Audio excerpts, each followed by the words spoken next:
Autumn 2025 isn't about falling leaves or the changing colors of the trees. This season, the world is witnessing a transformation of a very different kind, one that's reshaping the global order and rewriting the rules of international power. It's not just another chapter in the ongoing US-China rivalry. It's a new, dangerous global confrontation that's sending shockwaves through governments, boardrooms, and households alike. What began as President Trump's familiar trade bravado, tariffs, tough talk, and threats, has now spiraled into a full-blown crisis. The stakes have never been higher, as the conflict now threatens not just economies, but the very foundation of Western military power and security. The world's supply chains, once celebrated as the arteries of prosperity and globalization, have become battlegrounds in a high-stakes geopolitical struggle. Every container, every shipment, is now a potential flashpoint in a contest for dominance. This isn't a war fought with tanks or missiles, but with tariffs, export controls, and the strategic denial of critical resources.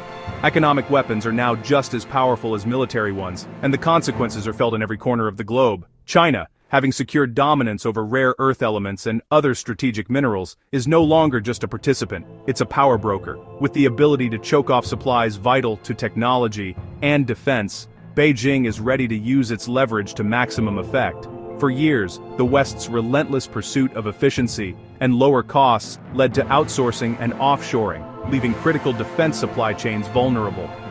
Now, those decisions have come back to haunt them, as vital components and materials are controlled by a strategic rival.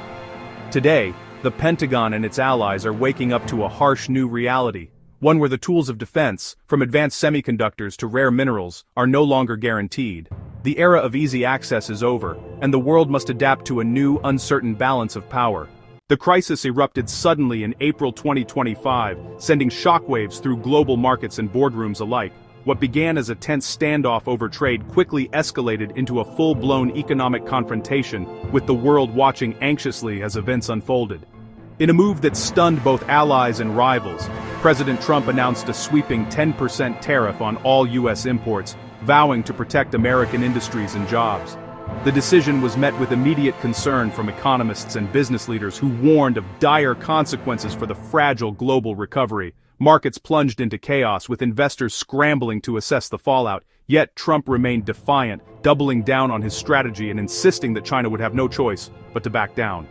The administration's message was clear: America would not blink first, but Beijing refused to yield. Instead, Chinese officials retaliated with a crushing 34% tariff on U.S. goods, targeting not only American exports but also key supply chain hubs in Southeast Asia, including Vietnam.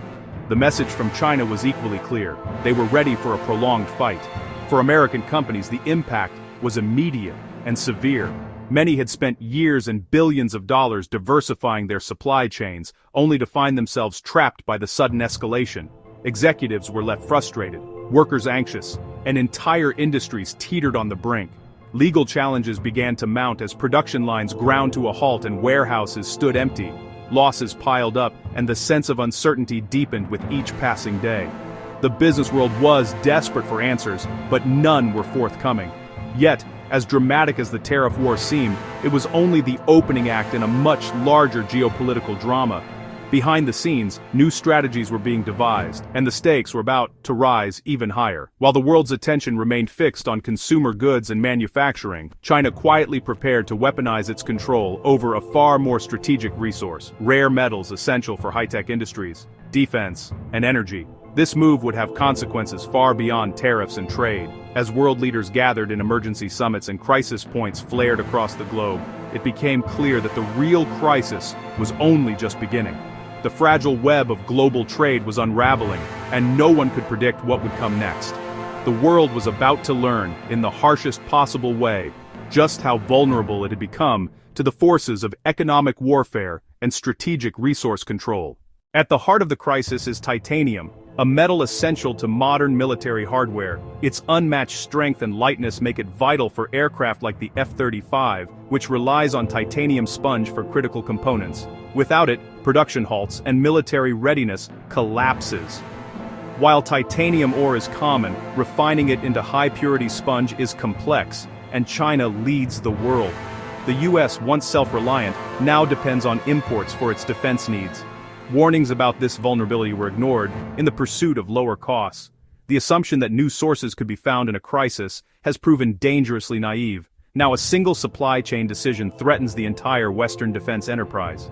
After the bruising tariff war, China decided to escalate the economic conflict by playing its trump card, imposing strict export controls on titanium sponge, a mineral essential for advanced manufacturing. This wasn't just a minor policy tweak, it was a calculated move, targeting a material that underpins everything from commercial airliners to the world's most advanced fighter jets. The sudden restrictions acted as a de facto embargo, sending shockwaves through the global defense industry, and executives in the West were blindsided as production lines for critical military hardware ground to a halt almost overnight. The timing couldn't have been worse. Western production lines were already stretched thin by pandemic disruptions and existing supply chain bottlenecks. Now, with titanium supplies choked off, the pressure mounted to crisis levels. Suddenly, inventories of titanium dwindled to dangerously low levels.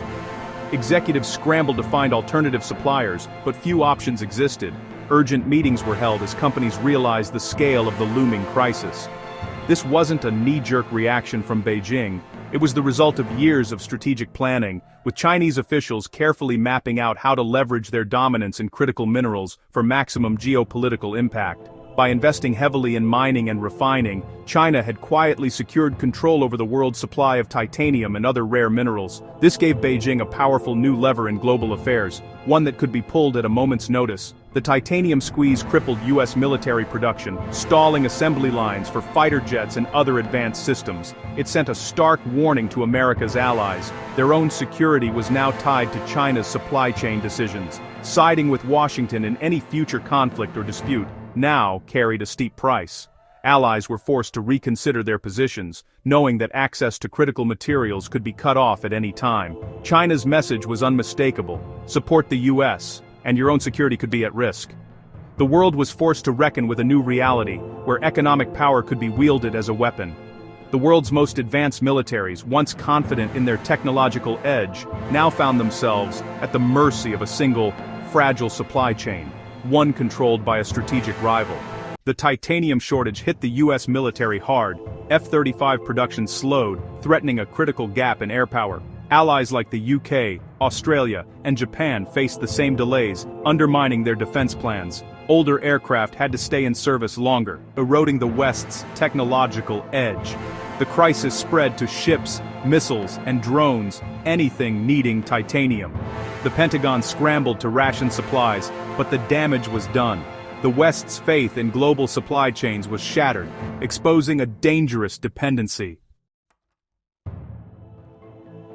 Corporate America erupted in anger as defense giants faced soaring costs and contract chaos. Executives once close to the administration now publicly criticized its trade strategy. Inside the White House, confusion reigned. Some pushed for escalation, others for negotiation. President Trump alternated between threats and hints at talks, sowing uncertainty. Allies and markets were left guessing as the administration sent mixed signals. The crisis exposed the limits of a transactional foreign policy. China's calculated move left the U.S. flat-footed, unable to respond effectively. The boardroom fury was matched only by the chaos in the West Wing. With defense production at risk, the U.S. and its allies scrambled for new titanium sources. Japan and Kazakhstan were flooded with requests, but couldn't fill the gap. Ramping up production would take years, too late for the current crisis. The Pentagon and allies began urgent plans to reshore critical supply chains. Massive investments in domestic refining and workforce training became national priorities. Diplomatically, the crisis pushed the West toward forming a strategic materials alliance. The titanium shock was a wake-up call. Economic interdependence is a double-edged sword. The world must now build resilience before the next supply chain crisis strikes.